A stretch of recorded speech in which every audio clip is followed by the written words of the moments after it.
ادع إلى سبيل ربك بالحكمة والموعظة الحسنة وجادلهم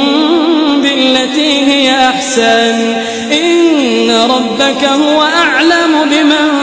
ضل عن سبيله وهو أعلم بالمهتدين وإن عاقبتم فعاقبوا بمثل ما عوقبتم به ولئن صبرتم لهو خير للصابرين واصبر وما صبرك إلا بالله ولا تحزن عليهم ولا تك في ضيق مما يمكرون إن الله مع الذين اتقوا والذين